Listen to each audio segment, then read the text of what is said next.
L'Afrique du Sud vaccine ses sans-abri contre le coronavirus. Cette communauté d'environ 200 000 personnes est durement touchée par la crise sanitaire.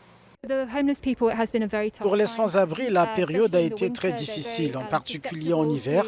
Ils sont très sensibles aux grippes et au rhume et ont des comorbidités, la tuberculose par exemple, ou le diabète. Beaucoup sont aussi séropositifs. Ce sont des problèmes de santé graves qui peuvent ensuite être impactés davantage par quelque chose comme le Covid-19.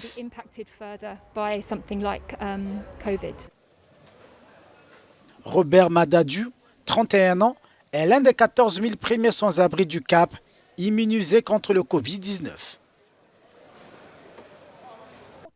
Je n'ai pas de logement, je dois aussi lutter pour manger. La pandémie a donc rendu les choses davantage difficiles pour moi. Je vis dans la rue, j'ai faim et j'ai besoin d'aide. Et ici, ils m'ont donné le vaccin. Pour cette catégorie particulière de la population, c'est le vaccin à une dose qui a été choisi.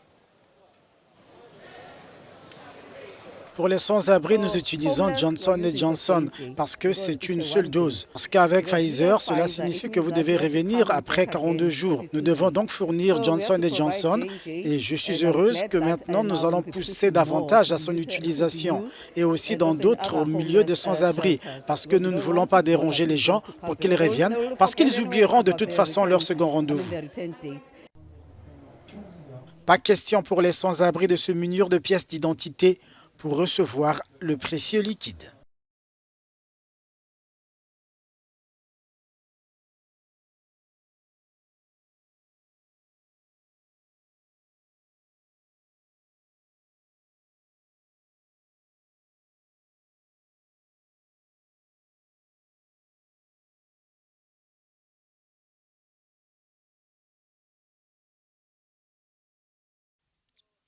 Pour les sans-abri, nous utilisons Johnson Johnson parce que c'est une seule dose.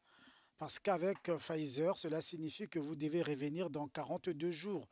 Nous devons donc fournir Johnson Johnson et je suis heureuse que maintenant nous allons pousser davantage à l'utiliser et aussi dans d'autres refuges pour sans-abri parce que nous ne voulons pas déranger les gens pour qu'ils reviennent